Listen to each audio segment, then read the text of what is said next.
अन्नदाता। पग पग पर है संग तुम्हारे अन्नदाता। लहू किसानों का बन के पसीना सींचता है धरती का सीना। मेहनत का तेरी हक दिलवाने, नई तकनीक नई खोज बताने। पशुधन को गुणवान बनाना, पौध सुरक्षा को सिखलाना, खेती के सब गुर समझाने, भारत का सरताज बनाने। आठों पहर है संग तुम्हारे अन्नदाता अन्नदाता। नमस्कार, मैं शालिनी आप सभी दर्शकों का अन्नदाता कार्यक्रम में स्वागत करती हूं। हर रोज की तरह आज भी हम कार्यक्रम में लेकर के आए हैं खेती बाड़ी से जुड़ी हुई बहुत सी लाभकारी जानकारियां। तो चलिए सबसे पहले देखते हैं कि क्या है विशेष आपके लिए आज के कार्यक्रम में। अगेती फूल गोभी की खेती एक सफल कृषक का अनुभव। सरसों की अधिक उपज देने वाली किस्में और वैज्ञानिक बुआई विधि।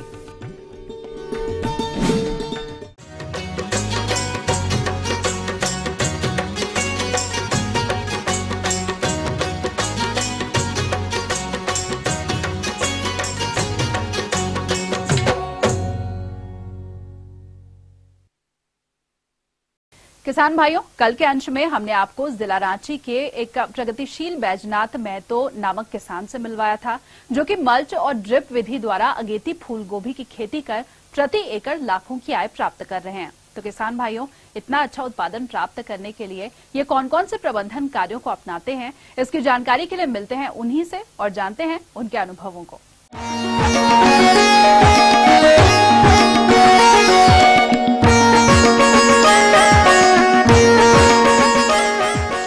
सभी किसान बंधु तो शीष तो तैयार कर ही लेते हैं। जब बीज तैयार हो जाता है, बिचड़ा जब तैयार हो जाता है, उससे पहले खेत की तैयारी करनी होती है। खेत की तैयारी करने में जो भी बेसल डोज हैं, गोबर खाद हो, वर्मी कंपोस्ट हो, उसे आप जो है सो दे सकते हैं। इतना सुंदर फूलगोभी करने में इसमें हम जो है सो करीब 10 ट्रैक्टर जो है सो गोबर का खाद दिए थे। उसके अलावे जो है सो ब्राउन गोल्ड जो है सो 2 क्विंटल, ह्यूमिक गोल्ड 5 केजी जो है सो नीम जी, ह्यूमिक एसिड जो है सो करीब 1 केजी पर एकड़। ये बेसल डोज देने के बाद में हम जो है सो फूलगोभी का जो है सो बिचड़ा जो है सो ट्रांसप्लांट जो है सो अपने खेत में जो है सो किए। ट्रांसप्लांट के 10 दिनों के बाद जो है सो इसमें गौमूत्र का जो है सो फर्टिगेशन जो है सो करना जो है सो शुरू किए। जब हमारे फूल आने लगते हैं हमारे पौधों में, या तो जब वेजिटेटिव स्टेज में रहता है, तो उस तरह का जो है सो जैविक उत्पाद है जिसे कि जो है सो खेतों में जो है सो फर्टिगेशन के रूप में जो है सो दिया जाता है, जो कि सोलेबल हैं। देखिए, समय समय पर जो फर्टिगेशन की बात है, आपको कम से कम जो है सो जैविक जो है सो सोलेबल फर्टिगेशन है जिसका नाम है ट्रिगर। एक बार अगर यदि हम उसका जो है सो फर्टिगेशन को अपने खेत में जब चलाते हैं, और जो है सो 2 लीटर जो का डोज है 1 एकड़ में जो है सो चलाने की, आप उसको स्प्रे भी कर सकते हैं। जब आप ट्रिगर जो है सो एक रेड में आता है, एक जो है सो ग्रीन में है, जब आप उसको चलाएंगे तो 40 दिनों तक पौधा को जो है सो किसी तरह का खाद की आवश्यकता जो है सो नहीं पड़ता है। इसके अलावे बहुत सा जैविक उत्पाद है जिसमें कि बोरोन की मात्रा होती है, उसका भी जो है सो जैसे ही फूल में गांठ आना शुरू होता है पौधा में, और बोरोन की मात्रा जो है सो शुरू जो है सो हो जाती है चलने की, उसे स्प्रे में भी चलाते हैं, और साथ ही साथ जो है सो उसका जड़ में भी जो है सो पौधा के ऊपर भी जो है फर्टिगेशन के माध्यम से भी दिया जाता है। और जो कीटाणु लगते हैं तो उसके लिए जो है सो हम लोग एक जो है सो केम नाम की दवा है, जिसे का कि जो है सो 1 ml से 1.5 ml इसका डोज जो है सो पर लीटर पानी के हिसाब से देते हैं। और एक फंगीसाइड में T20 है, उसका प्रयोग हम लोग जो है सो करते हैं। और करीब समझिए कि 8 से 10 दिन के अंतराल में हमेशा जो है सो दवा का छिड़काव जो है सो करना होगा, तभी जो है सो कीटाणु जो है सो कीटाणु का प्रकोप जो है सो हमारे पौधों पर नहीं होगा। और साथ ही साथ समय समय पर आप इसमें जो भी खरपतवार उगाते हैं, जैसे घास फूस जो भी हो, उसका भी देखभाल करना पड़ता है। उसमें भी निकाई गुड़ाई करानी पड़ती है, कुछ लेबर जो है सो लगाना पड़ता है। अगर आप जो है सो इसका सही ढंग से इसका देख रेख करते हैं और सही ढंग से अगर यदि आप फूलगोभी का फसल लेना चाहते हैं तो आप वास्तव में अपने जीवन स्तर को जो है सो ऊँचा कर सकते हैं। फूलगोभी का फसल उगाकर आप बहुत अच्छा लाभ जो है सो कमा सकते हैं। पौधा का समय समय पर अगर यदि देख रेख करते हैं, समय पर इसमें दवा छिड़काव करते हैं, समय पर जो है सो खाद चलाते हैं, तो ड्रिप इरिगेशन के माध्यम से और मल्चिंग का प्रयोग करके कोई भी फसल जो है सो बहुत ही सुंदर ढंग से किया जा सकता है। तो ये थी कुछ उपयोगी जानकारियां। अब लेंगे एक छोटा सा ब्रेक, जल्द हाजिर होंगे। अच्छी आय हेतु शरतकालीन गन्ने की वैज्ञानिक बुआई तकनीक।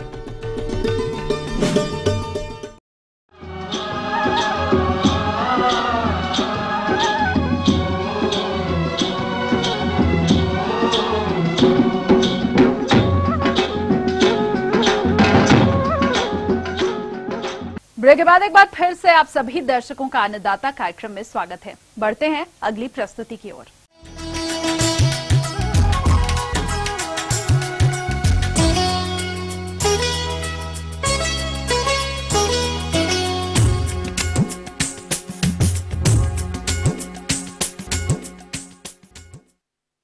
किसान भाइयों, कल के कार्यक्रम के अंश में हमने आपको शरतकालीन गन्ने की उन्नत किस्मों के बारे में जानकारी दी थी।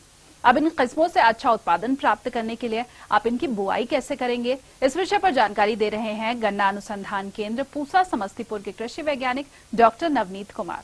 शरद काल में गन्ना रोपने से एक तो 10 से 15% उपज में बढ़ोतरी होती है और 0.5 यूनिट तक चीनी की रिकवरी भी बढ़ जाती है। इसलिए कोशिश करना चाहिए कि अगर जमीन खाली हो तो शरदकालीन गन्ने की खेती ज्यादा से ज्यादा करें। फील्ड प्रिपरेशन, आप पहली जो जुताई होनी चाहिए वो एमबी प्लो वगैरह से या सॉइल टर्निंग प्लो से गहरी जुताई होनी चाहिए, क्योंकि गन्ना का जड़ गहराई तक जाता है।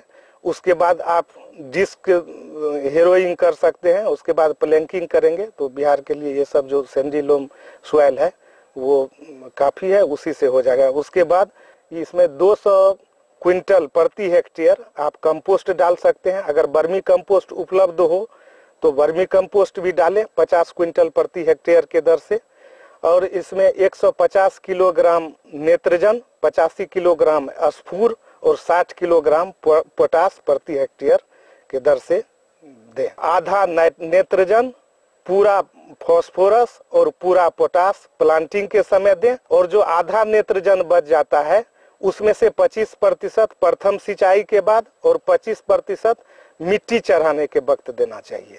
और ये 4 विधि से लगाई जा सकती है। एक जो पारंपरिक विधि है वो सिरौर विधि है। 90 सेंटीमीटर की दूरी पर सिरौर खोलते हैं। गहराई सिरौर की 10 से 15 सेंटीमीटर होती है और इसमें से कतार की दूरी 90 सेंटीमीटर होती है। और 40 से 45 हजार 3 आंख की गुल्ली को इसमें लगाया जाता है, जिसका वजन होता है करीब 50 क्विंटल प्रति हेक्टेयर। दूसरी विधि जो है जोड़ी पंक्ति विधि है। जोड़ी पंक्ति विधि से गन्ना की खेती करने पर यह उन्नत विधि है, उपज ज्यादा होता है। इसमें जैसे सिरौर विधि में आंख से आंख सटाते हुए गुल्ली को बिछाया जाता है, तो इस विधि में इंड टू इंड सटा के एक 3 बडेड सेट को दूसरे 3 बडेड के माथे में सटा के इस तरह से 2 कतार में लगाया जाता है। इसीलिए इसको जोड़ी पंक्ति विधि कहते हैं। इसमें बीज दर भी 60 से 70 क्विंटल प्रति हेक्टेयर लगता है और उपज भी इसमें ज्यादा होता है। तीसरी विधि है नाली विधि। नाली विधि, नाली की गहराई 30 सेंटीमीटर तक होती है और इसमें भी आंख से आंख सटाते हुए ही गुल्ली को बिछाया जाता है। और ये सेट का वजन बीज का 50 क्विंटल प्रति हेक्टेयर ही होता है। इसमें उपज ज्यादा होता है क्योंकि इस विधि से लगाया गया गन्ना गिरता नहीं है। जब भी हथिया नक्षत्र में तेज आंधी या बारिश आती है तो उस समय गन्ना गिरती नहीं है, क्योंकि इसकी जड़ काफी गहराई में होती है।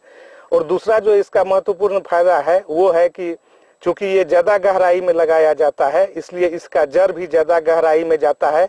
अगर आप सिंचाई कम भी दें तो उपज ज्यादा प्रभावित नहीं होता। उन्नत बीज का चुनाव।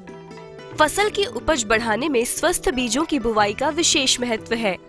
उन्नतशील प्रजाति के होते हुए भी यदि बीज की स्वस्थता पर ध्यान नहीं रखा गया तो उस जाति की उपज क्षमता होने के बावजूद भी अच्छी उपज नहीं मिल सकती।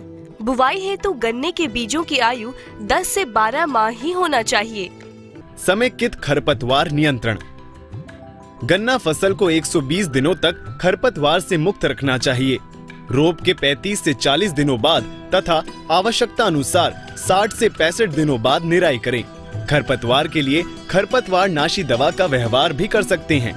एट्राजिन 2.5 से 3 किलोग्राम या मेट्रीब्यूजिन 1.43 किलोग्राम या पेंडामेथिलिन 3.3 किलोग्राम 700 से 800 लीटर पानी में घोलकर गन्ना रोप के 2 से 3 दिनों के अंदर समान रूप से खेत में छिड़काव करें तथा चौड़ी पत्ती के नियंत्रण के लिए 55 से 60 दिनों बाद 1 हेक्टेयर के लिए 1.25 किलोग्राम 2,4-D खरपतवार नाशी दवा को 700 से 800 लीटर पानी में घोलकर छिड़काव करने से खरपतवार का नियंत्रण हो जाता है। आगे और भी है कुछ रोचक जानकारियां, पर यहाँ पर रुकेंगे। एक और कमर्शियल ब्रेक के लिए जल्द हाजिर होंगे। सरसों की अधिक उपज देने वाली किस्में और वैज्ञानिक बुआई विधि। के सब रस ले लिया रे बिजड़े। देखिए सुनहरे दौर के गीतों का प्रोग्राम भूले बिसरे गीत।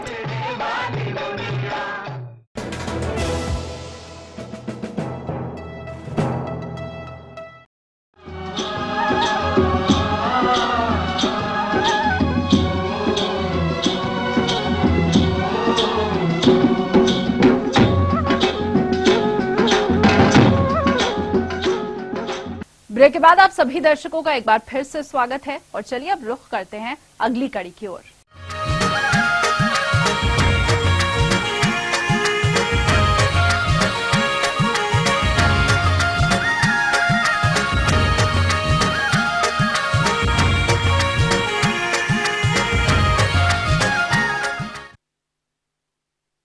रबी में बोई जाने वाली फसलों में सरसों का एक प्रमुख स्थान है और इसकी खेती हमारे प्रदेश में बड़े क्षेत्रफल पर की जाती है। तो हमारे प्रदेश के जो किसान भाई अभी इसकी खेती करना चाहते हैं वो किस किस तरह से करें इसकी खेती, इस विषय पर जानकारी दे रहे हैं एक कृषि वैज्ञानिक डॉक्टर SP सिंह।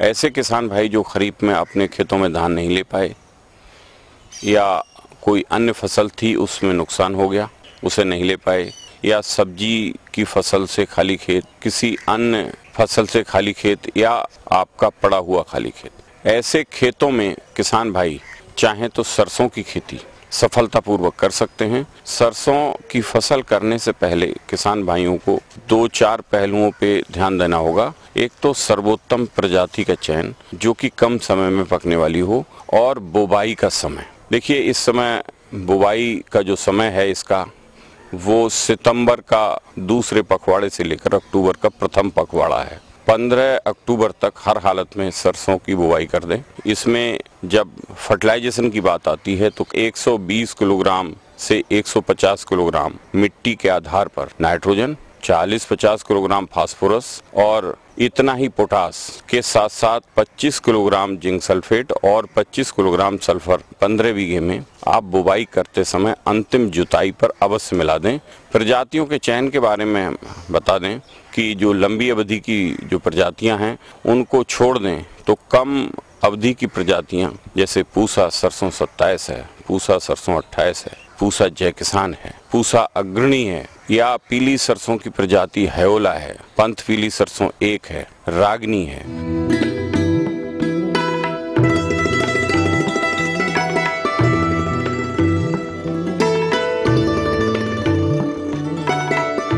ये प्रजातियां 100 से 125 दिन के बीच पकती हैं और कुछ प्रजातियां 90 दिन में भी पक जाती हैं, जैसे पंथ पीली सरसों 1। इन प्रजातियों की बुवाई करने से पहले आप बीज का उपचार अवश्य कर लें। इसमें कार्बेंडाजिम की 2 ग्राम मात्रा प्रति किलोग्राम बीज और मेटालॉक्सिल की मात्रा 1 ग्राम प्रति किलोग्राम बीज की दर से इसका बीज उपचार कर दें। बुवाई करते समय ध्यान ये रखें कि लाइन से बुवाई करें, जिसमें 45 से 60 सेंटीमीटर लाइन से लाइन की दूरी और 25 से 30 सेंटीमीटर पेड़ से पेड़ की दूरी रखें। और अगर लंबी अवधि की प्रजातियां आप बो रहे हैं तो 45 सेंटीमीटर पेड़ से पेड़ की दूरी और 60 सेंटीमीटर लाइन से लाइन की दूरी रखें। और उसके बाद जब आपकी सरसों की फसल जमकर तैयार हो जाए और ये 25 से 30 दिन की हो जाए, उस समय खुरपी की सहायता से आप जो है इसमें बिरलीकरण का काम, थिनिंग का काम अवश्य कर लें, क्योंकि ज़्यादा घनी होने से ब्रांचें कम बनेंगी, फूल कम बनेंगे, फलियां हल्की हो जाएंगी और फलियों में दाने कमज़ोर और कम बनेंगे। साथ ही साथ ये भी ध्यान कर लें कि पहली बार बिरलीकरण करने के बाद आप पहली सिंचाई करें, यदि आवश्यक हो देख लें, और यदि दोपहर में आप खेत में जाते हैं कड़ी धूप में और आपका खेत में फसल मुरझा नहीं रही है और ऐसा लग रहा है कि फसल में नमी का अभाव नहीं दिखाई दे रहा है और ऊपर से मिट्टी हटाने से नीचे के लिए नम मिट्टी दिखाई दे रही है, तो ऐसी स्थिति में बिल्कुल भी सिंचाई करने की आवश्यकता नहीं है। साथ ही साथ सरसों में कभी कभी ऐसा होता है कि खड़ी फसल में कुछ बीमारी लग जाती है, जैसे व्हाइट रस्ट है। व्हाइट रस्ट बीमारी जब फसल 30 से 35 दिन की हो जाती है तो उसकी निचली पत्तियों पर सफ़ेद सफ़ेद जो फफूंदी है वो विकसित हो जाती है। तो ये ध्यान कर लें कि अब बहुत ज़्यादा है तो इसमें स्प्रे करने की आवश्यकता है, यदि बीज उपचार नहीं किया है तो। अगर बीज उपचार करके फसल बोई है तो ये फफूंदी नहीं आती है। तो इन सावधानियों के साथ यदि आप सरसों की खेती करते हैं तो इससे बहुत ज़्यादा मुनाफा आपको मिलेगा।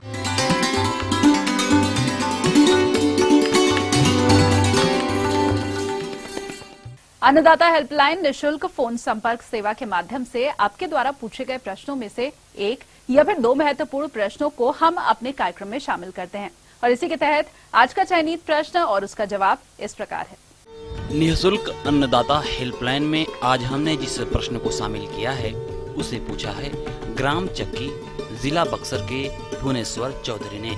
आपने स्वच्छ दुग्ध उत्पादन पर तकनीकी जानकारी चाहिए, तो इसके लिए देखिए कार्यक्रम का यह अंश। किसान भाइयों नमस्कार। आज हम लोग एक बहुत ही महत्वपूर्ण विषय पर बात करने जा रहे हैं और वो विषय है स्वच्छ दूध उत्पादन। जैसा कि नाम से लोग समझते हैं, स्वच्छ दूध का मतलब दूध साफ दिखने में होना चाहिए और उसमें किसी प्रकार की बाहरी गंदगी वगैरह नहीं होनी चाहिए, परंतु वास्तव में ऐसा नहीं है। स्वच्छ दूध का तात्पर्य वैसा दूध से है जो कि जब किसी पशु या इंसान के शरीर में जब उसको ग्रहण किया जाए तो उसके स्वास्थ्य में जो है वृद्धि हो और जो है स्वास्थ्य बने। तो स्वच्छ दूध जो है वो न सिर्फ बाहरी गंदगी से दूर होना चाहिए, स्वच्छ दूध में जो है बैक्टीरिया का संख्या और जो भी प्रदूषण है उसकी संख्या जो है कम होनी चाहिए। बैक्टीरियल काउंट जो है वो सबसे बड़ा फैक्टर होता है स्वच्छ दूध के लिए। और स्वच्छ दूध उत्पादन के कुछ तरीके हैं, जैसे कि जो दूध दूहने वाले व्यक्ति हैं सबसे पहले तो वो अपना हाथ को साफ कर ले, साबुन से धो लें, उसके बाद ही थन को पकड़े और दूध दूहने से पहले थन को भी और उस बाट को भी अच्छी तरीके से पानी से धो लेने चाहिए। और इसके बाद दूध दूहने का जो बर्तन होता है वो भी एक बहुत महत्वपूर्ण रोल प्ले करता है इस स्वच्छ दूध उत्पादन में। दूध दूहने का बर्तन को हमेशा जो है साफ बर्तन में ही दूध दूहे। बर्तन को हमेशा जो पाउडर होता है उसमें डिटर्जेंट पाउडर उससे साफ़ करें। बहुत लोग छाई का प्रयोग करते हैं या राख का प्रयोग करते हैं, जिसका अवशेष बच जाता है तो वो दूध को जो है प्रभावित करता है, दूध का क्वालिटी उससे ख़राब हो जाती है। इसलिए हमेशा जो है डिटर्जेंट पाउडर का प्रयोग करें और बाल्टी को अच्छे तरीके से धो लें पहले। और दूध दूहने का जो सही तरीका है अर्थात फुल हैंड मिल्किंग है, पूरे हथेली के द्वारा दूध दूहना चाहिए। इसके अलावा जो व्यक्ति दूध दूह रहे हैं उन्हें अपने बालों को जो है किसी सफ़ेद कपड़े या कोई पगड़ी से जो है बांध लेनी चाहिए ताकि बाल टूटकर दूध में ना गिरे। उसके बाद दूध दूहते ही एक दूसरे बर्तन जो बड़ा छोटे मुंह वाला होता है और नीचे का उसका जो पेंदी होता है वो बड़ा होता है, उस बर्तन में तत्काल उसको डाल देना चाहिए और उसका ढक्कन लगा देना चाहिए। दूध दूहने में और भी कुछ बातें ध्यान देना आवश्यक है कि दूध जो है 7 से 8 मिनट के अंदर निकाल लेने चाहिए, क्योंकि जो हार्मोन होता है जो प्राकृतिक रूप से ऑक्सीटोसिन नाम का हार्मोन जो है पशु के शरीर में जो है आता है दूध दूहने के दौरान, वो 7 से 8 मिनट तक ही उसका असर जो है काफ़ी तेज़ होता है। उसके बाद क्रमशः उसका प्रभाव जो है घटते चला जाता है। और दूध दूहते समय ये भी ध्यान रखना चाहिए कि जो है अगर तेज हवा चल रहा हो या आंधी उठ रहा हो तो उस समय दूध दोहन का नहीं कार्य करें जो है, और स्वच्छ वातावरण में ही दूध पशु का निकालें। दूध एक जो है पेरिसेबल मटेरियल है, अर्थात जल्द खराब हो जाने वाली वस्तु है, इसलिए दूध निकालने के लिए ये सब सावधानी रखना बहुत ही आवश्यक है ताकि दूध आपका लंबा समय तक जो है सुरक्षित बना रहे और जो है इसका प्रोडक्ट जो भी बने उसका क्वालिटी भी अच्छा हो। धन्यवाद।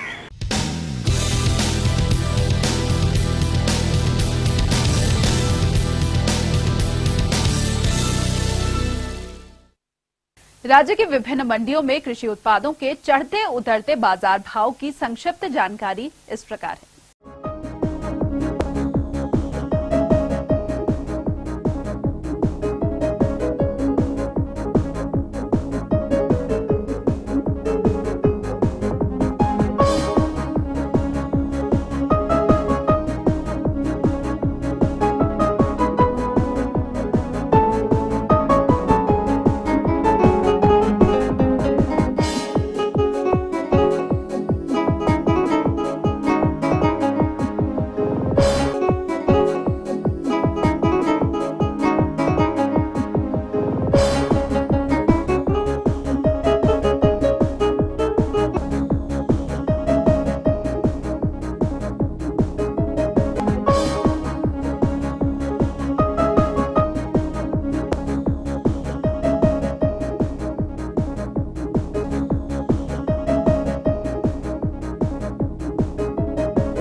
और आइए अब देखते हैं कल दिखाए जाने वाले कार्यक्रम की मुख्य झलकियां। अच्छी उपज हेतु गोभी वर्गीय फसलों में समेकित कीट प्रबंधन। जरबेरा फूल के अच्छे उत्पादन हेतु किए जाने वाले प्रबंधन कार्य। हम ये उम्मीद करते हैं कि आज का कार्यक्रम आप सभी दर्शकों के लिए उपयोगी रहा होगा। किसान भाइयों, अन्नदाता आपकी सेवा के लिए संकल्परत है। कृषि संबंधित समस्या और सुझावों के लिए आप हमें इस पते पर संपर्क कर सकते हैं। प्रोड्यूसर अन्नदाता, ETV Bihar Jharkhand, Ramoji film city, Hyderabad 501512। साथ ही आप हमें ईमेल भी कर सकते हैं। हमारा ईमेल आईडी है annadatabihar@etv.co.in। इसके अलावा आप हमें निःशुल्क हेल्पलाइन नंबर 180010084599 पर सोमवार से शनिवार सुबह 10 से शाम 4 बजे के बीच संपर्क कर सकते हैं। तो फिलहाल अन्नदाता की पूरी टीम को दीजिए इजाजत। कल फिर से इसी समय आपसे मुलाकात होगी कृषि संबंधित कुछ और रोचक जानकारियों के साथ। नमस्कार।